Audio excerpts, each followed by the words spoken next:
तुमच्या चरणी ठेवितो माथा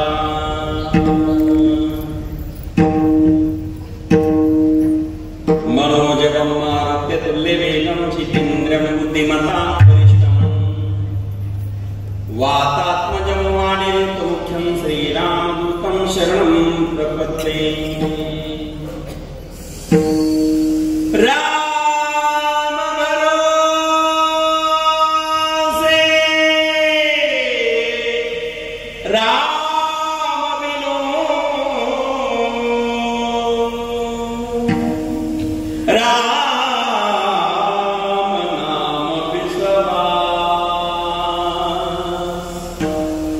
सुमिरन सुमंगल रे कुशल मागत तुलसी दास रे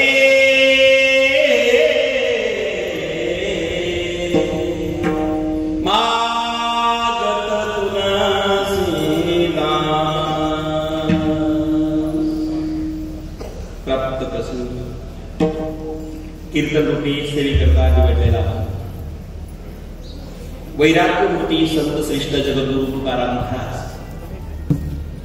यांच्या गाथ्यातील अत्यंत महत्वाचा उपदेश प्रकरणातील आणि नामाचं महात्म्य सांगणारा अभंग आपल्या पुढे सादर केला आहे. या अभंगाद्वारे महाराज तुकाराम जीवनात अत्यंत महत्वाचं मार्गदर्शन करतात. जीवनामध्ये आपल्यावरती संकट आलं, त्या संकटातून आपल्याला सोडवणारा तर कोण असेल तो ईश्वरच आहे, तो देवच आहे, तो परमेश्वरच आहे.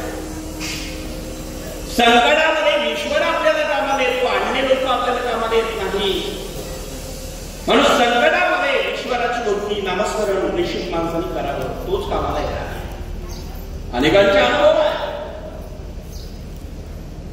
त्याचं नामस्मरण करून त्या देवाशी नातं जोडावं, त्याचा संबंध आपल्याशी संस्थापित करावा आणि मग मात्र तो संकटामध्ये दुःखामध्ये आपल्याकडे राहून त्याकरता आपल्याला त्याचा दास होणार आहे.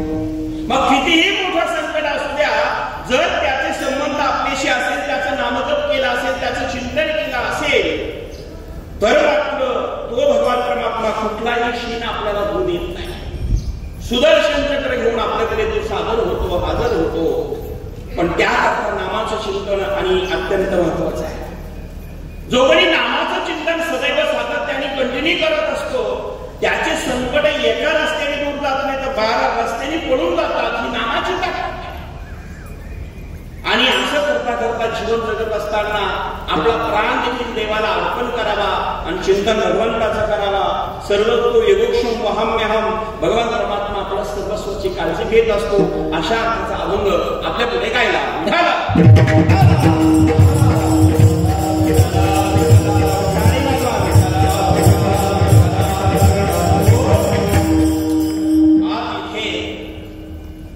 ज्यांना आपण आदरांजली अर्पण करण्याकरता उपस्थित सर्व क्षेत्रातले मान्यवर झालेलो आहोत, ते कैलासवासी नानासाहेब बाजीराव पाटील झावरे, अर्थात त्यांना अण्णा सर्वजन म्हणायचे.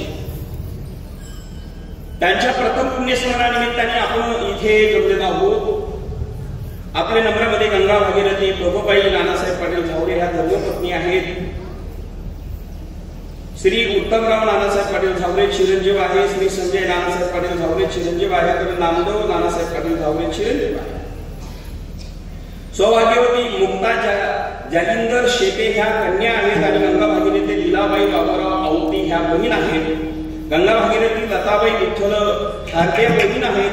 श्री मच्छिंद्र तबाजी झावरे भाऊ आहेत. समस्त झावरे पाटील परिवार. अर्थात अण्णाला आदरांजली अर्पण करण्याकरता आपण सर्व क्षेत्रातले मान्यवर इथे जमलेलो आहोत. नानासाहेब बाजीराव पाटील झावरे अर्थात अण्णा आपण त्यांना सर्वजण म्हणायचे. त्यांना आदरांजली अर्पण करण्याकरता ही कीर्तन सेवा आमचे लाडके भक्त प्रवीण भाऊ त्यांनी माझ्याकडे दिलेली आहेत, नातू बाबांची. आज त्या ठिकाणी ही सेवा होती आहे. संत कवी महेपती महाराज समाधी मंदिर श्री क्षेत्र ताराबाद, आपल्या या मंदिरामध्ये ही सेवा आपल्या सर्वांच्या उपस्थितीत होती आहे. कीर्तन अनेक होतात, श्राद्ध अनेक होतात, पुण्यस्मरण अनेक होतात, भजनी टाळकरी अनेक येतात, पण असं सुंदर निवेदन मला वाटतं हजारात म्हणता येणार नाही, लाखात एक असतं ते आज झावरे परिवाराने केलेलं आहे. या ठिकाणी आमचे एक महाराज या पोरामोलाचे न मिळणारे आणि पुन्हा पत्रिकेत नाव छापून आणारे, मला वाटतं अशा प्रकारचं नियोजन हा आदर्श सर्वांनी घ्यावा प्रयत्न. या ठिकाणी जे संगीत रत्न आज या ठिकाणी लाभलेले आहेत ते आपल्या सर्वांचे लाडके आणि आमच्या देवस्थानावरती नेहमी असणारे, आपल्या परिसराचं आपल्या जिल्ह्याचं भाग्य असणार रत्न लाभलेले या नगर जिल्ह्याला ते आदरणीय गायन सम्राट गायन भास्कर किशोर महाराज शेळके यांना मनापासून धन्यवाद. टाळे वाजताना कंजूस करू नका, जोरात वाजवला, हे काय राजकारण नाही. आदरणीय महाराजांची चाल ऐकत असताना त्या शब्दाशी एकरूप होऊन भगवान परमात्मा एक वाटतो की काय, या ठिकाणी प्रगट होतो की काय, असा भाव महाराजांचा होता. कधी कधी रोजच टेन्शन मध्ये, रोजच संसारामध्ये असतो, कधी कधी परमार्थात एक दोन तास काढले पाहिजे. महाराज जात असताना जो आनंद होता, ज्या खुरजबाग मध्ये येऊन तो काय गायला महाराजांनी काय वर्णन करा. आणि आमची भेट आता जवळजवळ 4-5 महिन्यापूर्वी बीजी नंतर पहिलीच झाली. दरवणा बीजीला दरवर्षी 9 दिवस ते असतात अडवंगळा संस्थांमध्ये, आणि आज इथे भेट झाली. महाराजांना मनापासून धन्यवाद देतो. त्यांना सहकार्य करणारे गायन सम्राट असणारे अत्यंत सुंदर गायनाचार्य, ज्यांच्या आवाजामध्ये विलास आहे, त्यांचं नाव विलास महाराज कोतकर, मनापासून धन्यवाद देतो. मृदुंगाचार्य या ठिकाणी पत्रिकेत नाव छापलेले, काय वर्णन करणार. ज्यांना इथं आणलं किशोर भाऊ ते अनिल महाराज टेपुडे, आणि इथं जे असणारे ज्या परिसराचे असणारे कीर्तनकारही आता आहेत, बरेच व्हिडिओ मला येत असतात, ते आमचे असणारे मृदुंगाचार्य कीर्तनकार रुपेश महाराज नाईकवाडी. आता म्हटलं पत्रिकेच्या जवळ नाव रुपेश महाराज नाईकवाडी यांना मनापासून धन्यवाद. अनिल महाराज टेपुडे आणि विलास बाबा कोतकर आणि सर्वांना सांभाळून घेऊन जाणारे कीर्तनकाराचं आमचे किशोर महाराज, मनापासून धन्यवाद. एकदा वाचवा ना, एकदा शेवटचे कारण, शेवटचे म्हणजे तुमच्या शेवटचे नाही, या प्रारंभातल्याच झालेल्या शेवटचे, आता उलट्या पाहिजे व्हायला नसलं नाहीतर अवघड होईल. असं या ठिकाणी सर्व भजनी मंडळी, विनेकरी, टाळकरी, वारकरी आपण सर्वजण आहात. दोन्ही बाजूला आमची आवडती चोपदार विषयावाले, मनापासून तो काय बंधूला धन्यवाद देतो. आमच्या बरोबर आलेले लखनगिरी महाराज आहेत, त्यांना धन्यवाद. इथे या गावाचं भूषण असणारं, परिसरात कुठेही कार्यक्रम असले की तळमळ असते, आमचे पत्रकार झावरे साहेब, शिवाजी भाऊ, तुम्हाला धन्यवाद देतो. दौलगावची मंडळी या ठिकाणी आहे, आपल्याला धन्यवाद. साहेब तुम्ही मात्र आवर्जून आलात. आमचे डोलनाथ साहेब या परिसरातील लाईट मध्ये अत्यंत मोठ्या पदावर काम करणारे आपले प्रेमाचे आहेत.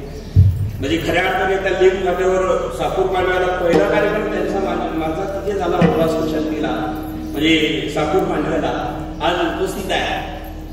तुम्हाला राजू भाऊ तुम्हालाही धन्यवाद देतो. तुम्ही आमटी भाकरी करून आलेले असाल, खाली बसले, धन्यवाद. जेवण आहे पण आम्हाला धन्यवाद आहे तुम्हाला. आता आमचे शिवराज भाऊ पिंपळचे पाहुणेच असल्यामुळे आवर्जून उपस्थित आहे, भाऊ आपल्याला धन्यवाद. या ठिकाणी उपस्थित ज्येष्ठ श्रेष्ठ आपण सर्वजण आहोत, माता भगिनी पुरुषजण आपण इथं आहोत. आताच धनश्रीताई विखे पाटील या येऊन गेल्या, परिवारावर प्रेम करणाऱ्या, त्यांना धन्यवाद देतो. मग माता भगिनी पुरुषजण आपल्या सर्वांना धन्यवाद देऊ. आज गणपती महाराजांच्या या दरबारामध्ये खऱ्या अर्थाने झावरे परिवाराने हा कार्यक्रम आयोजित केला, आणि आज आपल्या सर्वांना कार्यक्रमाला येता आलं, महिपाल महाराजांचं दर्शन झालं, याचे धन्यवाद. खऱ्या अर्थाने घरापुढे सगळ्यांचेच कार्यक्रम होतात, पण जिथं जिथं आपल्या शेजारी जवळ मठ मंदिर आश्रम असेल तर त्याचा डबल फायदा प्रत्येकाला होत असतो. एक तर इथं सगळे सुविधा आहेत, सुंदर वातावरण आहे, पाऊस जरी किती धो झाला तरी अडचण नाही. आणि या मंडपामध्ये कार्यक्रम आयोजित केला, गणपती महाराजांचं दर्शन सर्वांना झालं. आणि या ठिकाणी शिस्तीमध्ये आमचे भाऊ एवढे सुंदर आवाज देतात. दीपक भाऊ करताय का जोरात टाळ्या नाही तर कधी कधी कीर्तन संपत तरी 5 वाजल्यानंतर पण कमी करा याच्यातच आवेळ जातो. पण आमचे दीपक भाऊ ज्याला जसं पाहिजे तसंही ऑपरेटिंग करतात. फार गोड सिस्टीम आहे. त्यांना का जयाचे पाहिजे ते आहे त्यांच्याकडे. अशा प्रकारचं नियोजन आमच्या प्रवीण भाऊ झावरे आणि परिवाराने केलेलं आहे. त्यांना मनापासून धन्यवाद.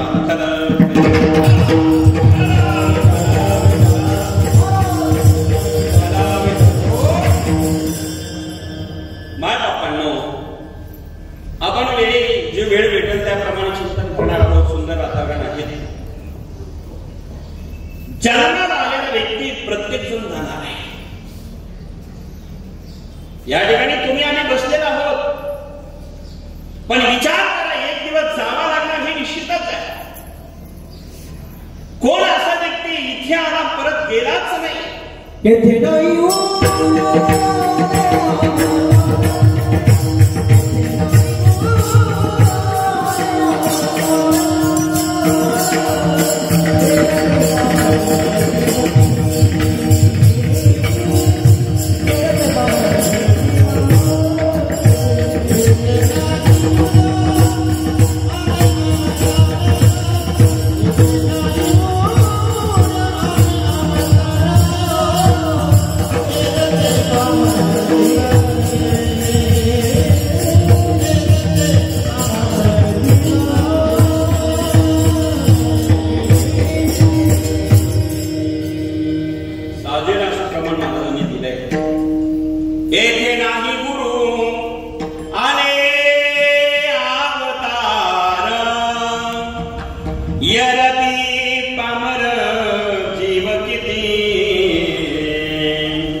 जे जन्माला आले ते त्यांना जावं लागलं.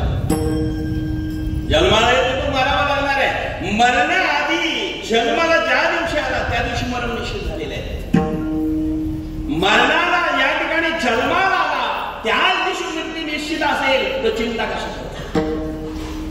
सगळे माणसं सर्वांना भीती वाटत असेल तर कशाची? मरणाची. कोण असा व्यक्ती मरणाची भीती कोणाला वाटत नाही? प्रत्येक माणसाला मरणाची भीती वाटते. संतांनाही भीती वाटते, ती मरणाची नाही. विचार करा, कशाची? जन्म मरणाची भीती वाटणारे संत आहे, पण मरणाची नाही. मरण तर निश्चितच येणार आहे. संत भीती बाळगतात ती जन्म मरणाची, मरणाची नाही. जन्म मरण वेगळं आणि मरण वेगळं, याच्यातला फरक समजून घ्या. आमचे एक महान संत आहे, ते आईच्या उदरात आले, गर्भवासात आले, पण बाहेरचं प्रदूषण पाहिलं ते बाहेरच्या तयार. आईच्या उदरात तर आले, आईच्या उदरात आल्यानंतर बाहेर यायला तयार नाही. त्यांना सर्वांनी आग्रह केला, वडिलांनी आग्रह केला, बाहेर ये, बाहेर ये, घरी यायला तयार. वडिलांनी सांगितलं, अरे बाहेर ये बाबा. त्यांनी सांगितलं, येण्याकरता आलो होतो पण नाही येणार. का? इथं फार प्रदूषण वाढलं म्हणते. कशाचं? विचाराचं. आज एखादी एक नाही, बापात एक नाही, अशी गोष्ट झाली. माणसं इतके खाली आले, विचाराने पुढे गेलेली, शिक्षणाने पुढे गेलेले असं वाटतं, पण विचार मात्र गलिच्छ झालेली आहे. कोणी कोणाविषयी चांगलं बोलत नाही, कोणी कोणाविषयी चांगलं बोलत नाही, कोणी कोणाचा आदर करत नाही. करतय तरी ते तोंडापुरते करतात, कामापुरते करतात. अशी माणसाची स्थिती आहे. हे प्रदूषण म्हटल्यामुळं मी काही इथे येणार नाही बाबा. बरं म्हटले, आईच्या उदरात आलो, इथेच राहतो. बरं राहता राहता वडिलांनी आग्रह केला, म्हटले अरे मी तुला अभय वचन देतो, ये बाहेर. त्यांनी सांगितलं नाही येणार. का? तुमच्यावर बिलकुल विश्वास नाही म्हटले माझा. अरे मी तुझा पप्पा आहे म्हणूनच तुमच्या गप्पा नको ऐकायची म्हटलं. ऐकताय ना? महर्षी व्यासांचा संवाद आहे. महर्षी व्यास पुत्राला सांगतात, गर्भात आलेला आहे, बाहेर ये, तरी तो येत नाही. का? अरे मी तुझे वडील. म्हटले तुमच्यावर नाही का? एकदा अप्सरा स्नानाला आल्या होत्या, त्यांनी तुम्हाला खतसट ठरवलेले त्या भवसागरामधून. तुम्ही परिपक्व नाही झाले. नाही म्हटले. शेवटी भगवान परमात्मा गर्भात आले आणि दर्शन दिलं. सांगितलं महाराज या ना बाहेर. त्यांनी सांगितलं देवा नाही येणार. का? तुमची माया फार विचित्र आहे म्हणे. ती माया कोणाला सोडत नाही, कोणाला सोडवत नाही ती माया. तुमच्या मायापासून फार भीती म्हटले, येणार नाही देवा. भगवंतांनी सांगितलं मी अभय वचन देतो, जर माझे नामस्मरण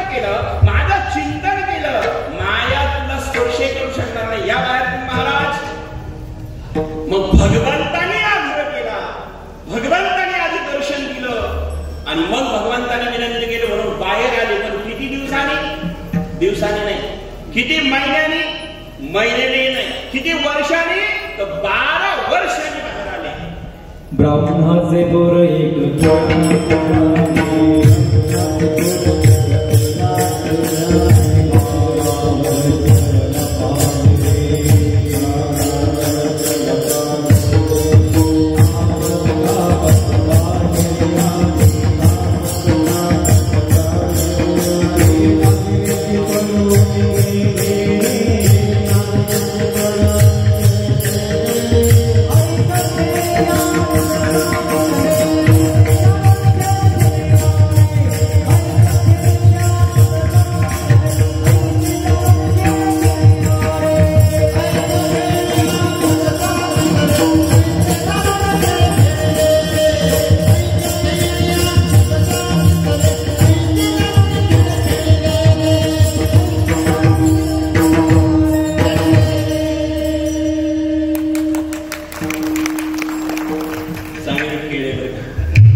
सुखदेव स्वामी बाहेर आले. हरीचं चिंतन चालू आहे, नामस्मरण चालू आहे. चिंतन रात्रंदिवस नामस्मरण करताय आणि नामस्मरणाच्या शक्तीने काळाचा काही परिणाम त्यांच्यावर झाला नाही. मायाचा प्रश्न पुरत नाही. 16 वर्षापेक्षा त्यांची वय कधी 17 वर्ष झाली नाही. आयुष्यभर ते 16 वर्षाच्या वयात राहिले. रात्रंदिवस नामस्मरण केले. मग नामस्मरणाने काळाला चिंता येतं, ते घाबरले नाही. आणि नामस्मरणाने ताकद महाराज, या जगतामध्ये सर्वात श्रेष्ठ काय असेल तर फक्त नामचिंतन आहे. प्रत्येकाने केलं पाहिजे. करणं सोपं आहे. आमचा वारकरी संप्रदाय पंढरीला आता दिंडे निघणार आहे. सगळ्या संतांनी भजन केलं. बरं, भजन करत असताना दिंडीत केलं, घरी असताना केलं. दिंडीत हातपाय चालते जा, नाही चालते घरी बसून करा. जोपर्यंत हातपाय चालत आहे तोपर्यंत तीर्थयात्रा करावी. ज्या दिवशी शरीर साथ देणार नाही तोपर्यंत जिथे हात तिथून परमार्थ करावा. पण चिंतन मात्र रात्रंदिवस असावं. चिंता तर आम्ही रोजच करतो, पण चिंता करून कोणाचं भलं झालं असं नाहीये. पण चिंतन करून निश्चितच कल्याण झालेलं आहे या थावरे साहेब शंकर आहे. कारण सर्व संतांनी आम्हाला चिंतन करा असा उपदेश केलेला आहे. कोणतेही संत असू द्या, तुकाराम महाराज असेल, नाथ महाराज असेल, ज्ञानेश्वर महाराज असेल, सगळे संत जगातले आपण त्यांच्या दरबारात आलो आहोत. ते संत कवी महिपती महाराज असतात. महिपती महाराजांचं कार्य तर एवढं महान आहे. त्यांनी जगातले जेवढे काही संत झाले त्या सगळ्या संतांचे चरित्र एकत्र करून दिलं. त्याला भक्ती विजय नाव आहे. या ताराबादला यायच्या आधी आम्ही जेव्हा विद्यार्थी अवस्थेत किशोर महाराज बेटामध्ये अध्ययन करायचो त्यावेळेस मी हरिविजय सर महिपती महाराजांचं भक्ती विजय आणि त्याला अध्ययन केलेलं आहे, चिंतन केलेलं आहे. जे देवाची कथा प्रारंभाला असायची भक्ती विजय मध्ये. आता कसं आहे माहित नाही. मी ही जी कथा सांगतो ती 27-28 वर्ष पूर्वीची. आम्ही जेव्हा बेटात होतो सराला भेटला नारंगिरी बाबांच्या काळामध्ये अशा अनेक कथा असायच्या. आणि त्या सकल संतांच्या कथा एकत्र करण्याचं काम ज्या संत महिपती महाराजांनी केलं ते संत आपल्या अहिल्यानगर जिल्ह्याचं भूषण हे अमभाग्य. महाराष्ट्रातले अनेक संत ज्यांचे चरित्र एकत्र करण्याचं काम महाराष्ट्रामध्ये अहिल्यानगर जिल्ह्यामध्ये राहुरी तालुक्यामध्ये आणि या ताराबाद मध्ये घडलेलं असेल तर याच्यापेक्षा भाग्यपूर्ण. ताराबाद भूमी ही ताराबाद भूमी नुसती ताराबाद नाही ही तारणारी भूमी आहे सर्वांना. कशाच्या जोरावर चालल्याचे तर नामाच्या जोरावर चालल्याचे. सगळ्या संतांनी नामाचं महत्व सांगितलेलं आहे. प्रत्येकाने केलं पाहिजे. नामस्मरण हरी कीर्तन दया क्षमा समाधान संता जना साधिती. नामस्मरण प्रत्येकाने करावं. प्रत्येकाने ते सांगितलेले आम्हाला. नाथ महाराज फार सुंदर सांगतात. हेची माझी विना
चिंतन करा रात्रंदिनी शरणा जटा जनार्दनी रे रावणामी चिंतावे.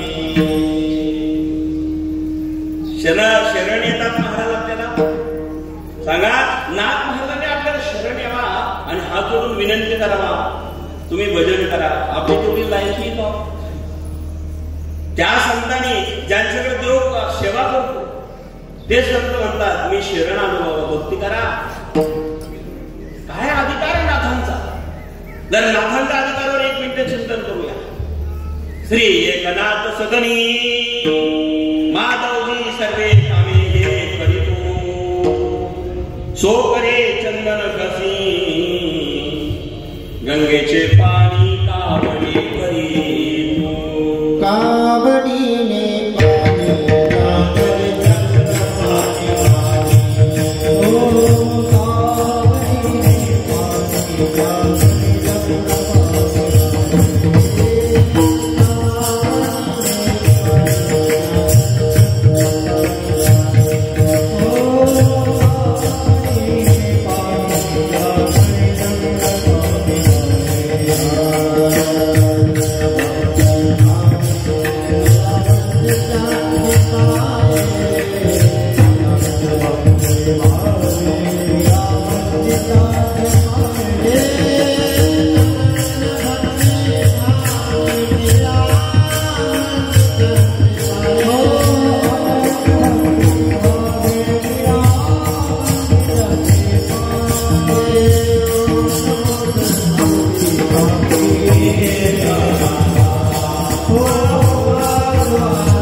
इतका सुंदर म्हटलं.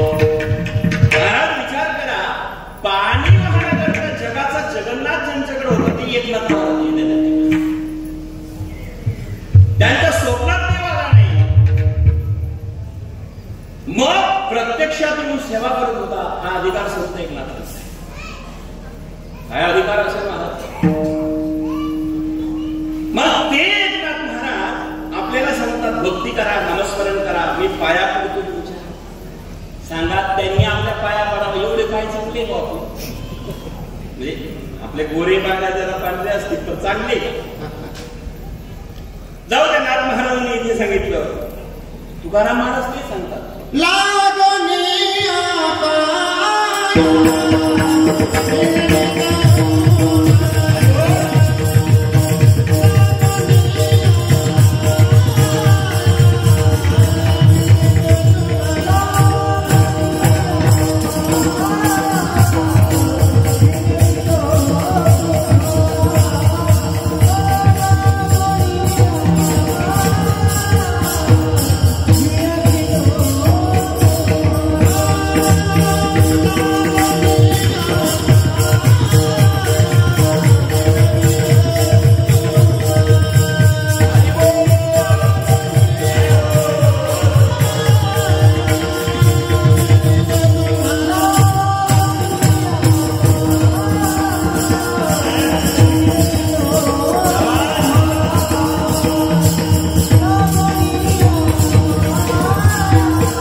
विनवितो तुम्हाला.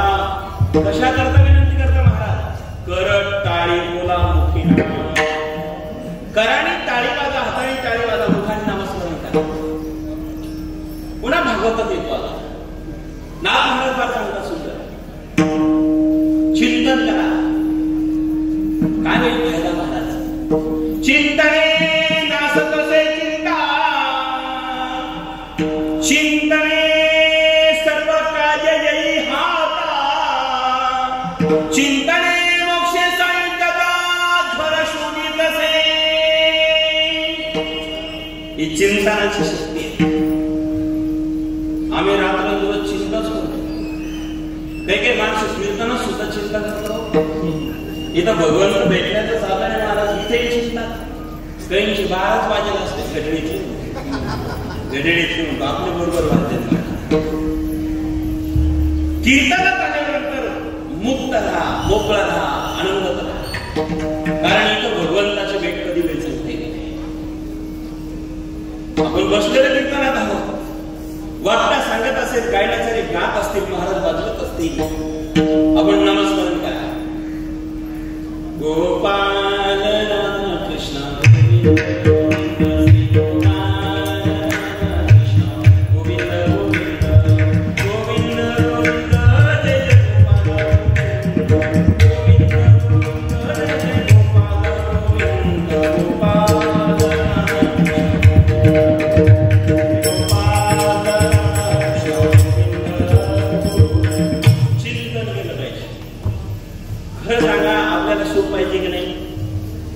प्रत्येक माणूस सुखाकरता प्रयत्न करतात की नाही?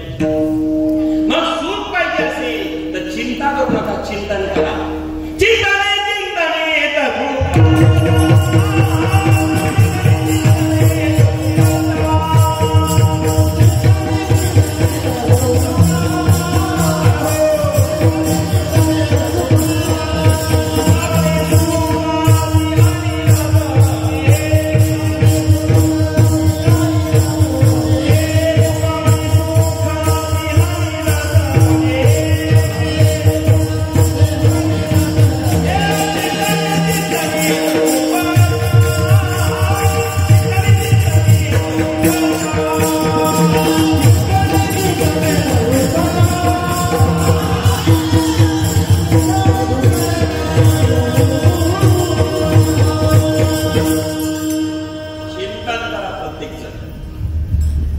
पाहिजे ना मला.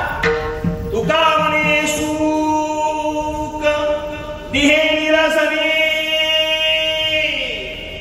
चिंतने चिंतने तद्रुपता. चिंतनामध्ये तद्रुप झालं पाहिजे. तुकाराम महाराज कीर्तनात तद्रुप व्हायचे, नामदेव महाराज कीर्तनात तद्रुप व्हायचे. जाऊ दे आपण त्यांना नाही पाहिजे, माझे सद्गुरू नारायणगिरी महाराज कीर्तनात तद्रुप व्हायचे. हे आपण पाहिलं की नाही सगळ्यांना? आपण अनुभवलं ना. गुरुवारी नारायणगिरी बाबाचं कीर्तन ऐकले असते. ए बाबा रमले की 5-5, 6-6 तास कीर्तन असायचं. हे तद्रुपता आहे. आणि किती वाजले त्यांना आठवायचंच नाही महाराज. ते दुसऱ्याला विचारायचे शिष्याला, अरे रत्नलाल किती वाजले राजा? महाराज 5.5 तास कीर्तन झालं. मग अर्धा तास बाकी ना. विठाला विठाला विठाला.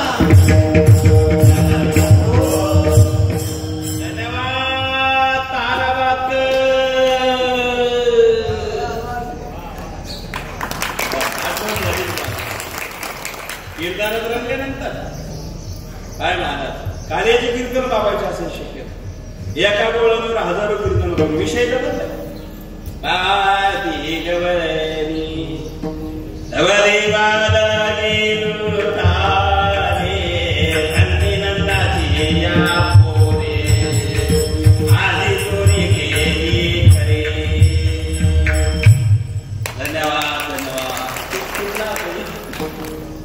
ऐकलं आपण महाराज वयाच्या 109 वर्षापर्यंत कीर्तन केली.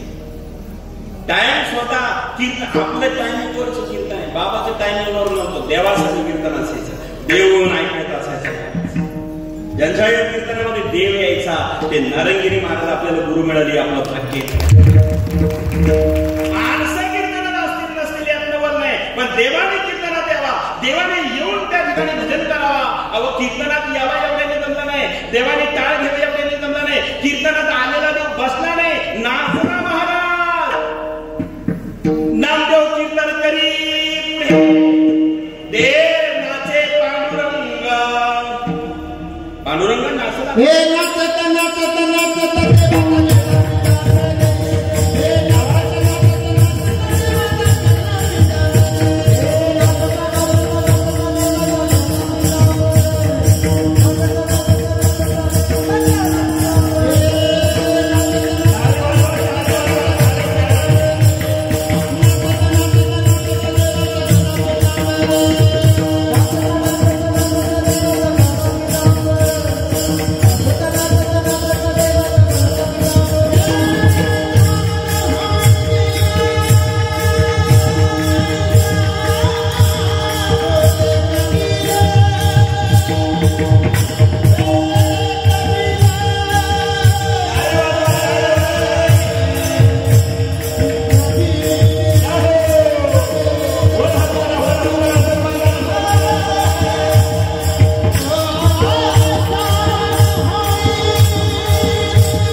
वा काय नाचला होती, असाच नाचला असेल पण त्याला भान राहिलं नाही. नाचता नाचता देवाचा गळा पितांबर, सावध होई देवांचे बोले कबीर. कबीराने सांगावं, हे देवा इतका नसतोस का रे? अरे सावध हो, कपडे गळाले तुझे. हा भक्तीचा अनुभव मला, आणि ही अनुभूती सद्गुरू नारायणगिरी बाबांच्या कीर्तनात आपल्याला पाहायला मिळते. हे महाराज नाचायचे, रंगून जायचे, आठवण नसायची. वा इथे 11 वर्षे कंटिन्यू नारायणगिरी बाबांचे कीर्तन झालेले. पांडुरंग उत्सव आषाढी लागला. क्या नारायणगिरी महाराजा कलियुगामध्ये असे संत झाले ना, भूतून भविष्य. त्याला भूत भविष्य वर्तमान सगळ्या गोष्टीचा अनुभव होता, सगळ्या गोष्टी कळत होत्या, आणि त्यांनी या समाजाकरता जन्म घेतला होता अवतार. आमच्यासारखे हजारो कीर्तनकार वारकरी त्यांनी घडवले. ते एक संत झाले नारायणगिरी महाराज. त्यांच्यासारखे संत आजच्या काळात तरी शक्य नाही. आमदार, खासदार, मंत्री, जज, कलेक्टर ज्यांच्यापुढे हात करून उभे राहत होते, काय अधिकार आहे महाराज? विचार करा. आणि पुन्हा कोणी मोठा आलं प्रभावित नाही, कोणी वारकरी आला त्याला कनिष्ठ समजायचं नाही, कोणी ज्येष्ठ आला त्याला वेगळा अध्यक्ष नाही. वारकरी आला भेटायला तरी बसायला झोऱ्या बेटात तोच असायचा, आणि मंत्री भेटायला आले तरी बसायला झोऱ्यात तोच असायचा. अशी समानता नारायणगिरी बाबा म्हणतात. हा माझा स्वतःचा अनुभव 12 वर्षाचा आहे. बाबांची सेवा 12 वर्ष सगळा भेटला माझ्याकडे होती. बाबा मला संस्कृत शिकवायचे. महाराज काय बोलू, महाराजांचं आणि महाराजांचे विचार आणि महाराजांचं संस्कृत. कारण पवित्र तो देह वाणी पुण्यवंत, जो बदे आतुत सर्व काळ तयाच्या चिंतने. बर काय होतं, निर्सेल संकट तराळ पुरुषाट. महाराज सगळे पुरुषाट करून जाते, एवढी ताकद त्यांच्यात. अशी वाणी पवित्र असणारे संत नारायणगिरी महाराज. आणि ते कीर्तनात रंगले. आम्हाला विद्यार्थ्यांना जेव्हा पाठ घ्यायची महाराज, गीता शिकवत असताना गीता ही अनुष्ठुप छंदामध्ये आहे. विद्यार्थी बसले की बाबा सांगायचे, धर्मक्षेत्रे कुरुक्षेत्रे समवेता विवत्सवः मामका पांडवाश्चैव किमकुर्वत संजय. संजय उवाच यत्र योगेश्वर कृष्ण यत्र पार्थ धनुर्धरः. बर या श्लोकापर्यंत हा शेवटचा पहिला, त्याच्या सगळी गीता आली. म्हणजे 11च्या आतल्या 18 आली. महाराज बोलू सांगायचे त्या भगवंताची भक्ती. सत्यम ज्ञानमनंतम नित्य मनाकारं भुवनाकारं श्यामानाथमनाथं प्रणमत गोविंदं प्रमानन्दं. गोष्ठ प्रांगण लिंगन लोलमनाकारं भुवनाकारं श्यामानाथमनाथं प्रणमत गोविंदं परमानन्दं. गोविंदं प्रमानन्दं. सदैव चिंतन, त्याचं नामस्मरण. आणि गुरुवारी नारायणगिरी बाबाचे सदैव चिंतन असायचं. चिंतनात ते असायचे. सगळे संत सांगता आम्हाला चिंतन करा. काय होईल चिंतनाने, काय होईल महाराज? बरं चिंतने तासच असे. चिंता चिंतने सर्व कार्य येई होता. चिंतने सर्व मोक्षे सायुज्यता घर शोधित असे. मोक्षे सायुज्यता नावाची मुक्ती घरी येईल आणि मग आपल्याला देव त्या संकटातून वाचवेल. संकट पडलं देवाचं स्मरण करा, नामस्मरण करा. आणि का करता तो कामाला येणारा भगवान परमात्मा आपल्याला काय येणार. आणि म्हणून प्रत्येकाने चिंतन केलं पाहिजे. चिंतन आहे आज महाराज प्रत्येकाच्या चिंतनामध्ये धावून आला. पांडवा करता आपण अनुभव दिले. मागे पुढे उभा राहे सांभाळे आलिया अगाध निमरावे. देवांच्या भक्तीमध्ये तल्लीन असणारे पांडव होते. ते चिंतन करायचे, देव त्यांचे काम करायचे. काय काय केलं महाराज? बाय गोपाठीसी हाताला आपण पुन्हा राहिला. अर्जुनाला रथावर बसवलं, स्वतः ड्रायव्हर भगवान झाले. काय वर्णन करावं त्या पांडवांचं भक्तीचं. महाराज किती सुंदर ज्ञानोबारायांनी वर्णन केलेले आहे. ध्वजस्तंभावरी वानरू तो मूर्तिमंत शंकरू सारथी सारंग धरू अर्जुनेसे. भगवान परमात्म्याने सारथ्याचं काम केलं. अर्जुनाने नामस्मरण केलं. भगवंताने त्याला त्याची सेवा केली. अर्जुनाच्या रथी वयहा सारथी पक्षी तो हिरवे ती सुदाम्याचे. अर्जुनाचे घोडे दुतले अनंते संकटे बहुते निवारले. किती वर्णन करावं. चिंतन त्यांनी केलं. पांडव होते. भगवंताने त्यांची सेवा केली. द्रौपदीवर संकट आलं महाराज.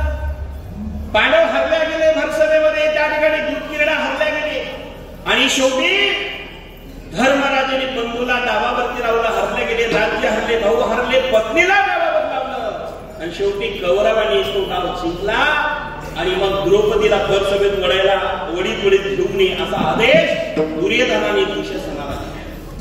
ज्या दुःशासन द्रौपदी को भरसभा में खींच कर केला आणि त्याने केस हरावे आणि केस धरी पुढील सभेत आणावा. द्रौपदी त्या ठिकाणी पाची पांडवांची पत्नी आहे. तिचे केस धरण्याकरता दुःशासन आला.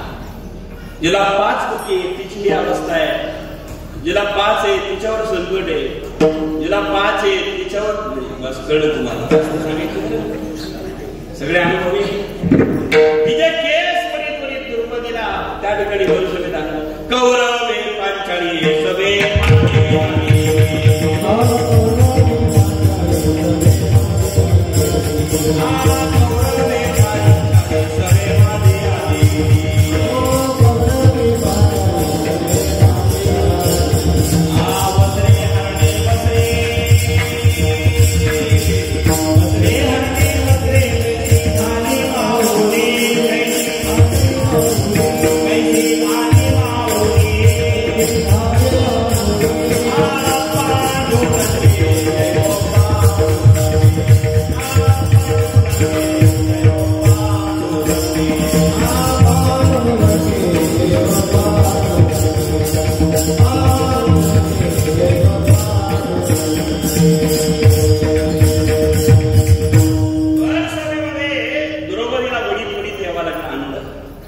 कोणीच कामाला आलं नाही. पदीकडे पाहिलं खाली मान घातले. नकुल सहदेव अर्जुनाने खाली मान घातली.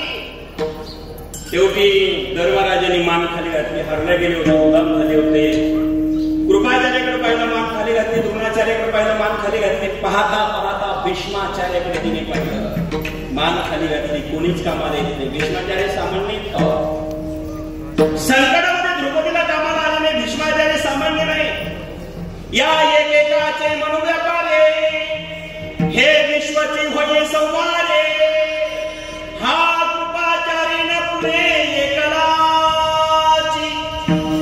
विचार करा बघा. या विश्वाचा संवारा करता हे तिन्ही सामान्य नाही. एकटा कृपाचार्य महान आहे. हा कृपाचार्य न पुरे एकलाची. ज्ञानोबारायांनी बघायचं त्या ठिकाणी आपल्याकडे सादर केले आहे. मग कृपाचार्य जर असे असतील तर द्रोणाचार्य असेल आणि द्रोणाचार्य जर असे महान असतील तर भीष्माचार्याचं काय वर्णन करा. भीष्माचार्य असे काही योद्धा होते.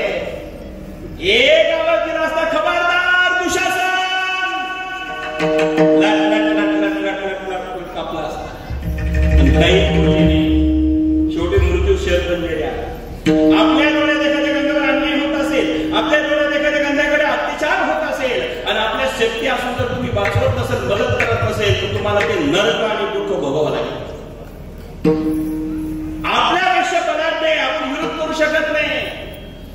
तिथे एक थांबू नये. नाही तर अन्याय डोळे एक तर अन्याय करू नये. अन्याय करणं पाप आहे. अन्याय आपल्या डोळ्यात एक होणं पाप आहे आणि होऊ देणं पाप आहे. भीष्माचार्याकडनं ते घडलं. द्रोणाचार्याकडनं घडलं. शेवटी मारावं लागलं. पण त्याच ठिकाणी द्रौपदीला कुणी कामाला आलं नाही. पाहिलं पतीचा स्वाभिमान होता. हत्तीसारखे बलाढ्य पण नाही कामाला आले. वस्त्र हरण करण्याकरता त्या ठिकाणी हात घातला दुःशासनाने. द्रौपदीने विचार केला पती कामाला नाही. गुरु राजगुरु नाही, पितामह भीष्माचार्य नाही. शेवटी राजा तरी मदत करतो पाहू, पण तो राजा आंधळा होता. एक तर राजाने आंधळा असू नये आणि आंधळ्याने राग होऊ नये. म्हणजे किशोर महाराज कळलं का? एक तर राजाने आंधळा असू नये, आंधळ्याला राजा करू नये हे विधान.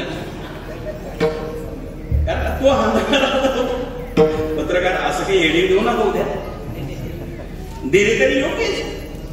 कारण आंधळे राजाला तो, ज्यांना देव कळत नाही, सत्ता कळत नाही, धर्म कळत नाही, ते आंधळेच. अशी बरीच आंधळे आहेत जगात. आमच्या संतांनी सांगितलं आंधळे जान मने संसारी.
ही नामाची शक्ती आहे. लोकांनी विचार केला, वस्त्र आरण सुरू झालेले आहेत, आता कोणीच आपल्याला कामाला येत नाही. शेवटी आता त्याची आठवण झाली. तेरे बिना मेरी कवना खबर ले, गोबर धन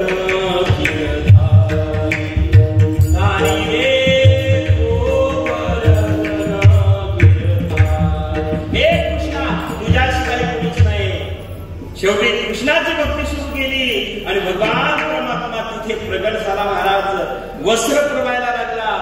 शेवटी नारीच सारी थी की सारी बीच नारी थी हे 100 कौरवांना कधीच कळलं नाही. साडीमध्ये द्रौपदी होती का द्रौपदीमध्ये साडी होती. वडता वडता डोंगरासारखा ढीक लागला तरी वस्त्र फेकण्यात आली नाही. कारण का? वस्त्र पुरवणारा जगाचा जगन्नाथ होता.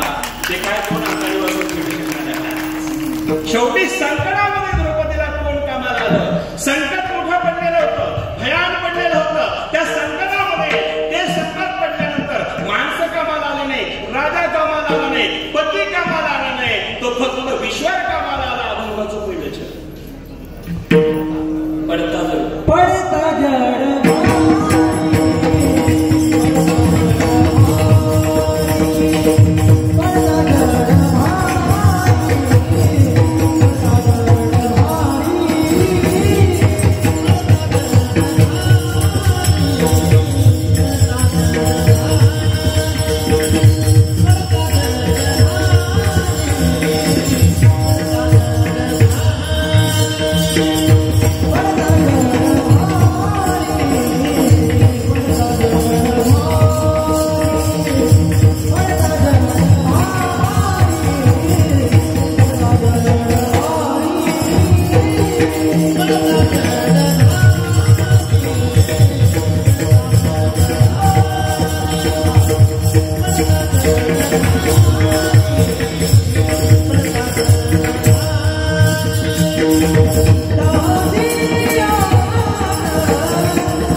संकट किती मोठं असू द्या, हरीची आठवण करा, तोच कामाला येणार आहे, दुसरा कोणी नाही करणार. मग पडता हरी दासी आठ बाबा हरी, दासांनी हरीची आठवण करावी. पण हरीचा आम्ही दास चालवतो. माणसं हरीचे दास होत नाही. काय दास होशी संसाराचा खर म्हणजे कळलं तुम्हाला? बस आता मी उघड कशाला बरं का मामा. संसाराची माणसं दास होतात, भगवंताची कार्य दास होशी संसाराचा खर म्हणजे डोंगर साहेब गाढव म्हणतात. पण संताला गाढव शब्द नाही वापरता आला, खोर शब्द वापरला. कुत्रा नाही वापरला आला, श्वान. संतो काय कलाकार बघा म्हणजे डायरेक्ट म्हणले आहे कुत्र्या, तसं नाही. श्वान शब्द काय शब्द अलंकारिक भाषा आहे. तसं इथे गाढव म्हणत नाही, खोर. वा म्हणजे गाढवच, पण त्याला थोडस नाव वेगळं दिलं, खोर.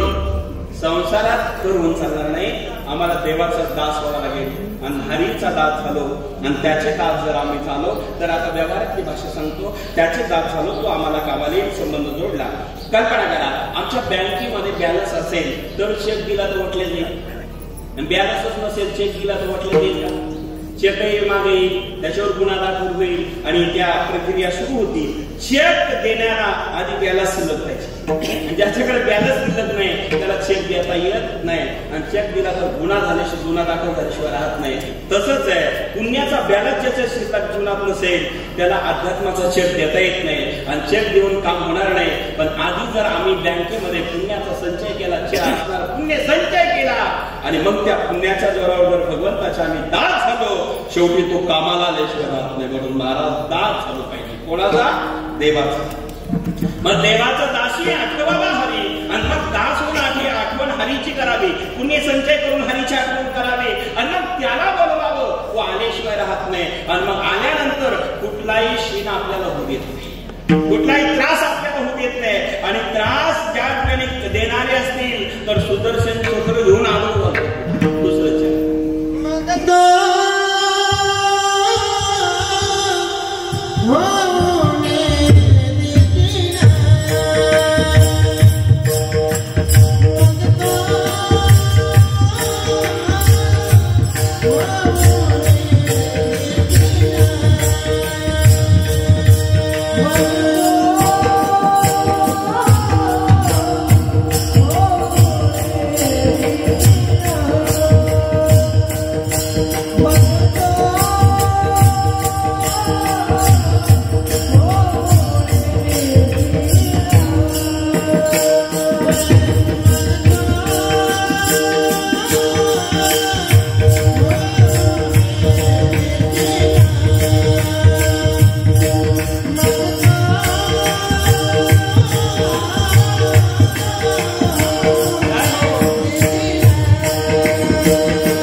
वा महाराजांची स्वरांची ललक होती, त्याची झलक होती. काय महाराज ये भगवान ने बड़ा अजीब चीज है, बराबर दिल और दिमाग के बीच में गला देता है किशोर महाराज.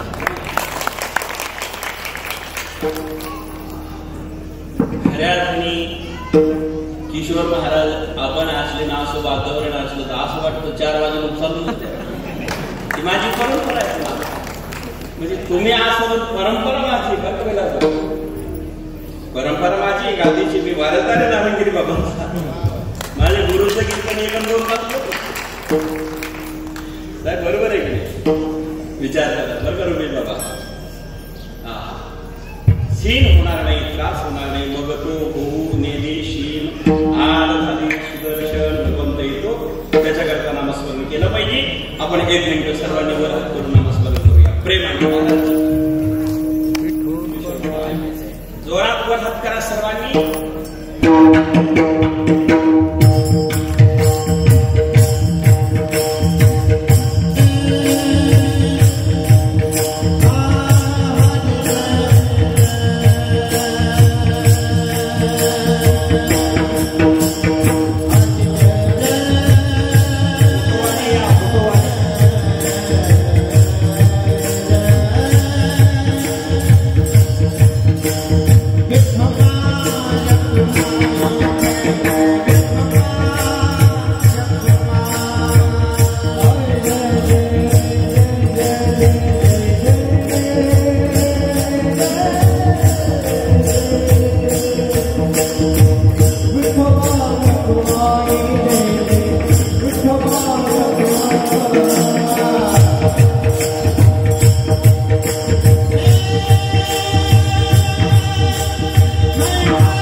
श्री संत मैपती महाराज की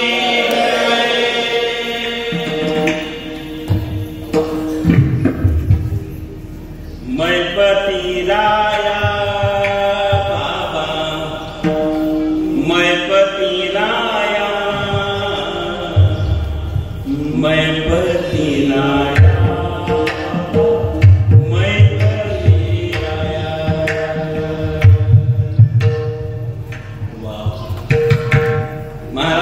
प्रसन्न झाले असते सगळ्यावरती बोलतात. पत्रकार उद्या सरसरीत बातमी नावा जरजरीतली. केशवर महाराज मला 2-4 दिवस जाणारच नाही. मैपती राया मैपती राया मैपती राया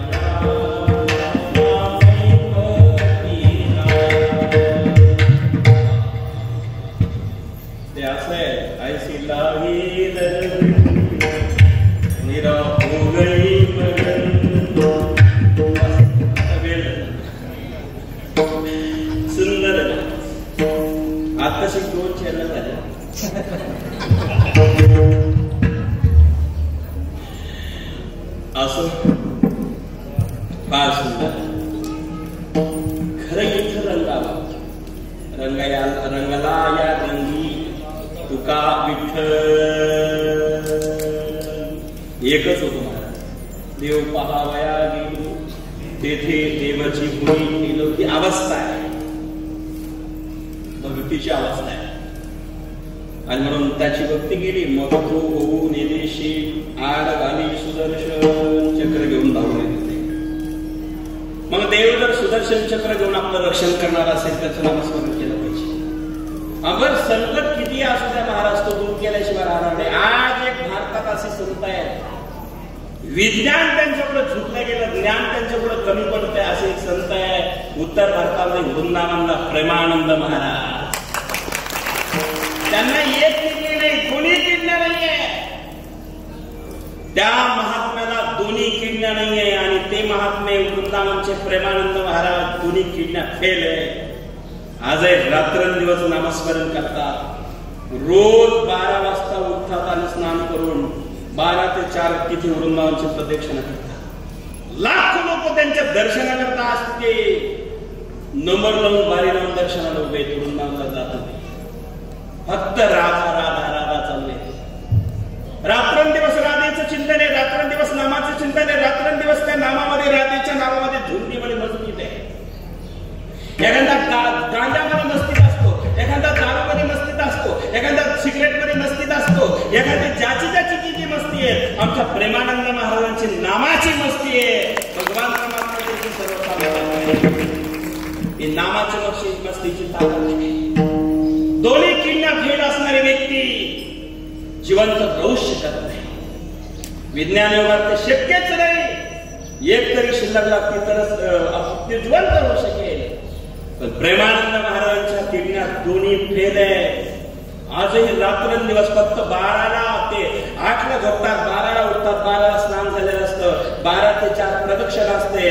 प्रदक्षिणा करतात, राधा राधा राधा राधा चिंतन चालू असतं. आणि राधेच्या चिंतनामध्ये त्यांचे शिष्यवर्ग प्रदक्षिणा करतात. आणि 4 वाजता त्यांचा सत्संग लोका करता चालू. एकही मिनिट भजन बंद नाही. रात्रंदिवस राधा राधा राधा गावाने विज्ञानवाल्याने विचारलं, मीडियावाल्याने विचारलं, महाराज तुम्ही जिवंत कसे? किडण्या तर दोन्ही फेल आहे, तरी पण आज तुम्ही जिवंत आहे. महाराज सांगा ना याचं रहस्य काय? त्याने सांगितलं याचं कारण एकच आहे. किडण्या तर एकही चांगले नाही, दोन्ही फेल आहे. पण एका बाजूला राधा आणि एका बाजूला कृष्ण आहे, त्याच्यामुळे हे. आणि एक वाक्य ऐकलं होतं मी त्यांच्या प्रवचनामध्ये चिंतन करता करता. ते म्हटले फक्त शरीर सुटायचं काम आहे, शरीर जायचं काम आहे. मला मोक्ष तर आलेला आहे, मला तर साकेत धामा करता देवच येऊन हात जोडून उभा आहे. ही अवस्था प्रेमानंद महाराज. कशाची ताकद आहे? फक्त नामाची. रात्रंदिवस नामाची ताकद आहे, नामाची शक्ती आहे, नामाची भक्ती आहे. आणि नामाच्या भक्तीमध्ये शक्ती ती जीवनाची वापरली तर भगवान परमात्मा पुढे प्रगट झाल्याशिवाय राहत नाही. तो सर्व कामं करतो.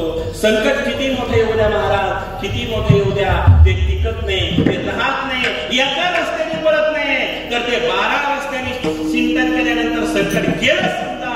तिसऱ्या चरणात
12 वाटा पळती विघ्ने. एका रस्त्याने नाही, एका वाटेने नाही, 12 प्रकारच्या वाटेने विघ्न पडून जातात. नामाचं चिंतन पाहिजे, प्रत्येकाने चिंतन केलं पाहिजे. ज्याला जो देव आवडेल त्याची भक्ती करा, कारण देव तत्व एकच आहे.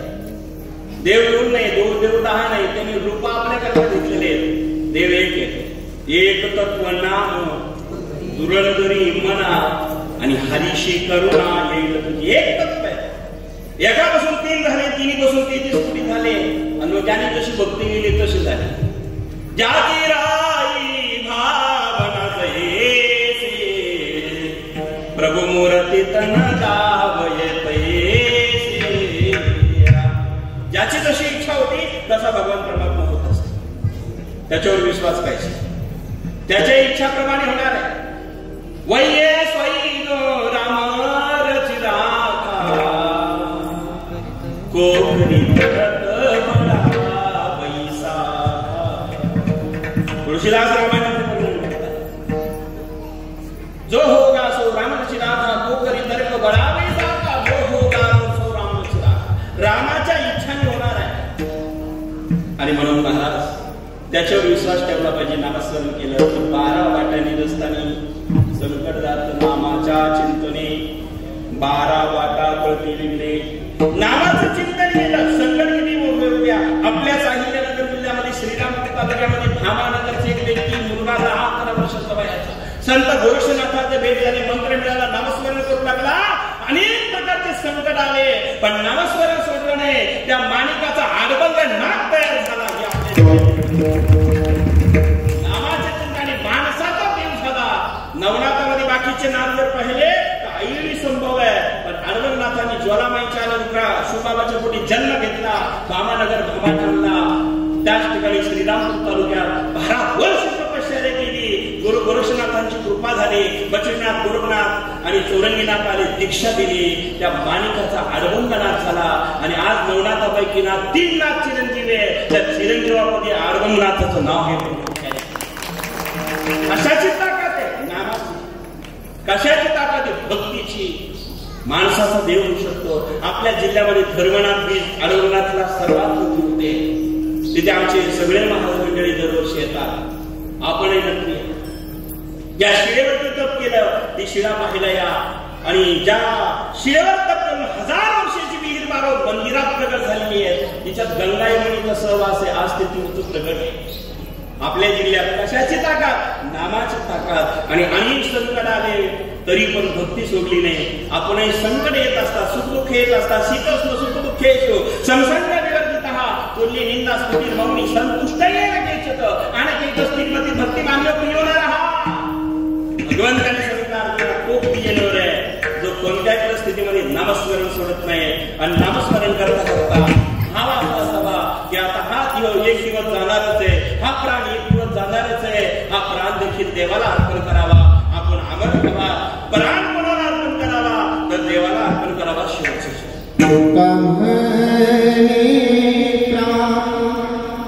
तुका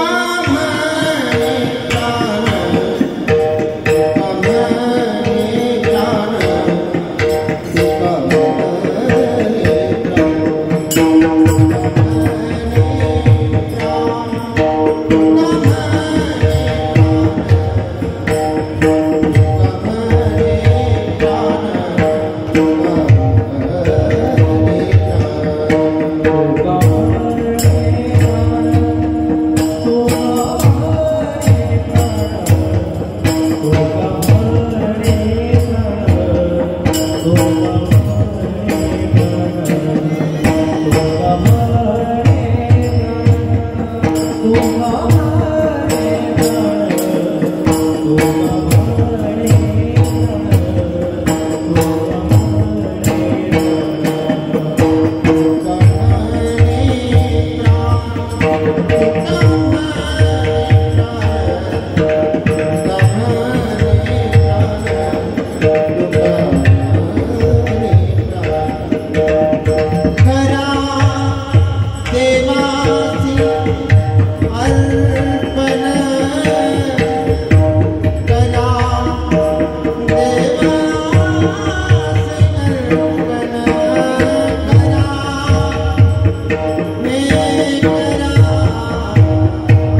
आपल्या समोर मांडण्याचा प्रयत्न केला.